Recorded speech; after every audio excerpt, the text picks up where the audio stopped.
Assalamualaikum warahmatullahi wabarakatuh. Perkenalkan, nama saya Sylvie Agustin, mahasiswa Universitas Negeri Semarang, Prodi Biologi Murni dengan nomor induk mahasiswa 4411421052. Pada kesempatan kali ini, saya akan memaparkan mengenai materi terkait dengan kemajuan teknologi di bidang rekayasa genetik terkait dengan pembentukan insulin.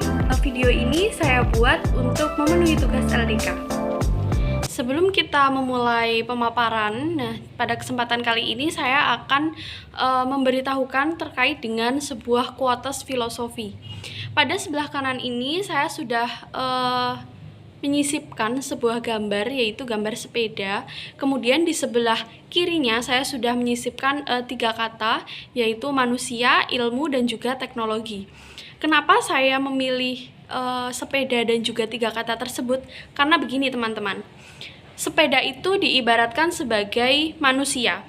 Ya, kemudian ilmu dan teknologi itu ibarat kata adalah bagian-bagian dari sepeda tersebut. Misalnya filosofi sebuah stang.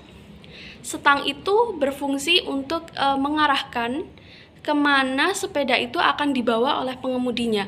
Nah, begitu juga dengan fungsi ilmu, teman-teman. Fungsi ilmu juga seperti stang tersebut, jadi mengarahkan seseorang kepada jalan yang baik, seperti itu. Kemudian teknologi kita ibaratkan sebagai pedal dan juga sebagai rantai. Nah, kenapa saya ibaratkan sebagai rantai dan juga pedal? Kedua tersebut, sebuah sepeda tidak akan berputar, rodanya tidak akan berjalan. Begitu juga manusia. Manusia tanpa ilmu dan juga teknologi ya ibarat sepeda, tanpa setang, tanpa pedal, dan juga tanpa rantai.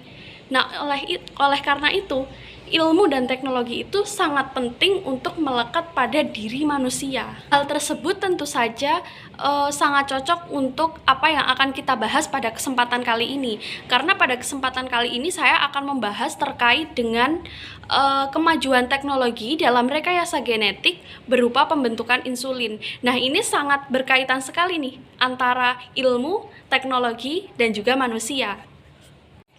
Baik, setelah saya memaparkan terkait dengan quotes filosofi tadi, saya akan mulai membahas materi pembuka.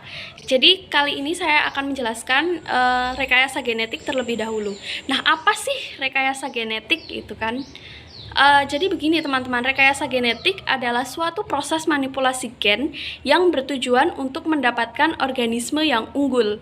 Nah, rekayasa genetik ini tentu saja sangat berkaitan sekali dengan kemajuan teknologi dan juga ilmu pengetahuan. Nah, kemudian rekayasa genetik ini termasuk dalam bioteknologi. Nah, sedangkan bioteknologi itu terdiri dari 2 jenis. Yang pertama adalah bioteknologi modern dan yang kedua adalah bioteknologi tradisional. Nah, kedua bioteknologi ini perbedaannya terletak pada alat yang digunakan.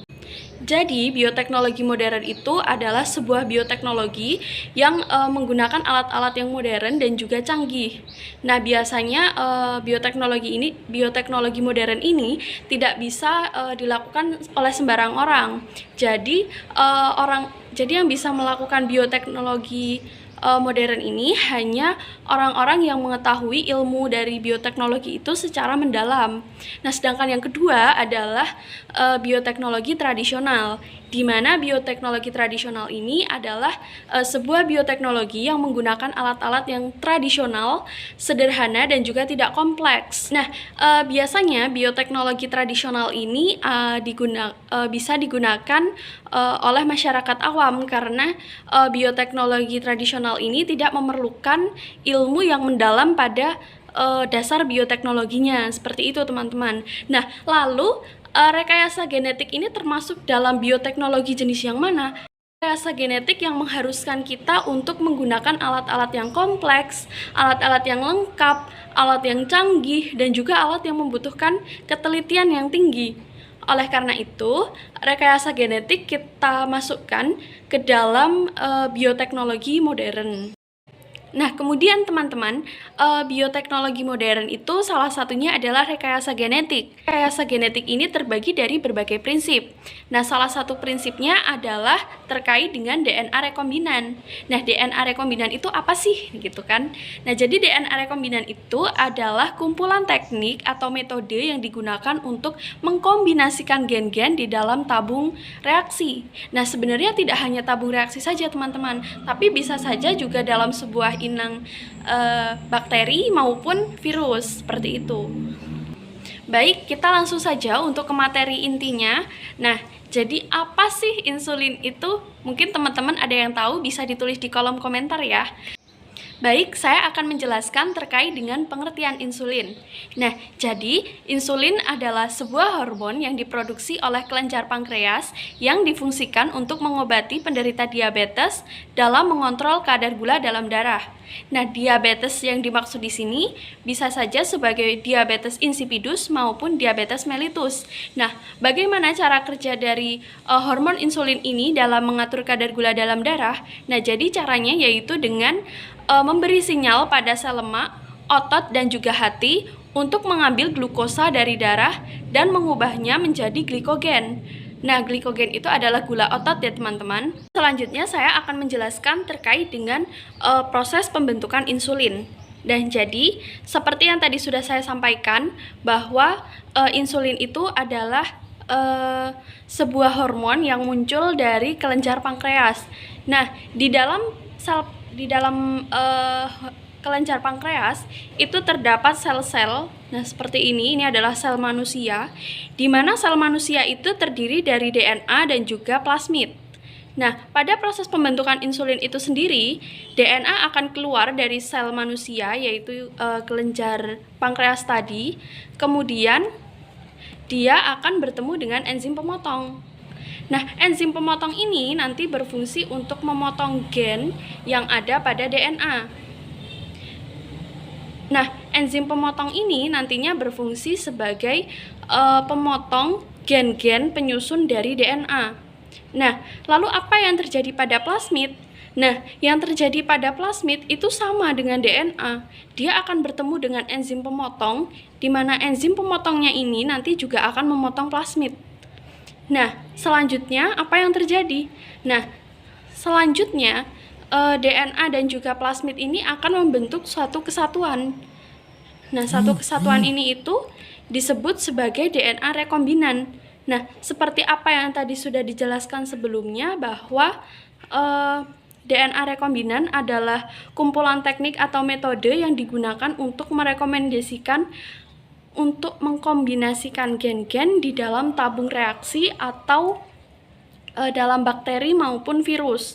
Nah, oleh karena itu, di sini DNA rekombinan ini nanti akan masuk ke dalam bakteri.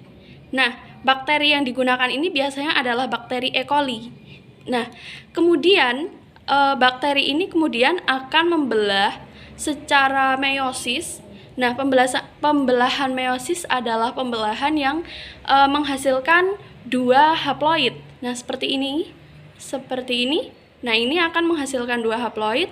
Ini juga menghasilkan dua haploid. Ini juga menghasilkan dua haploid. Nah, jadi ini pembelahan yang dilakukan adalah pembelahan meiosis. Tidak ada pembelahan mitosis di dalamnya. Nah, setelah banyaknya banyaknya bakteri-bakteri yang kemudian membelah. Nah, ini nantilah yang akan menjadi sebuah insulin, di mana insulin ini nantinya akan berfungsi untuk mengobati pasien diabetes untuk mengatur kadar gula dalam darah. Oke, selanjutnya ini adalah materi terakhir. Apa sih atau bagaimana peran teknologi dalam proses pembentukan insulin? Nah, jadi peran teknologi dalam proses pembentukan insulin ini yaitu terdapat pada alat yang digunakan. Nah, kenapa? Karena seperti apa yang tadi sudah saya bilang di awal materi, bahwa bioteknologi modern itu membutuhkan alat yang kompleks, memadai, dan juga memiliki tingkat ketelitian yang tinggi. Oleh karena itu, tentu saja teknologi sangat berperan dalam berkontribusi terkait dengan alat yang digunakan untuk pembentukan insulin ini. Nah, alat yang canggih ini adalah hasil dari pola pikir manusia yang maju. Nah, seperti apa yang tadi saya sudah katakan pada awal materi, bahwa terkait dengan kuotas filosofi, manusia tidak akan maju, tidak akan berpikir kritis tanpa adanya ilmu dan juga teknologi. Oleh karena itu, ilmu, teknologi, dan juga manusia adalah 3 kesatuan yang tidak dapat dipisahkan karena itu semua sudah menjadi suatu kesatuan yang utuh, teman-teman. Seperti itu.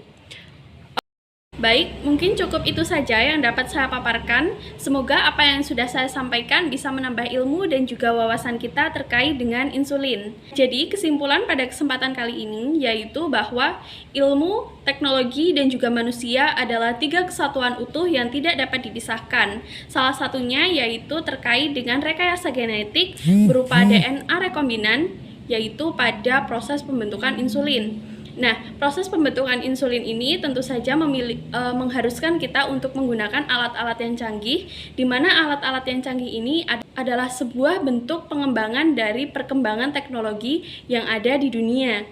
Nah, baik, cukup sekian. Semoga ilmunya bermanfaat dan juga sampai ke teman-teman. Sekian saja. Wabillahi taufiq wal hidayah. Wassalamualaikum warahmatullahi wabarakatuh.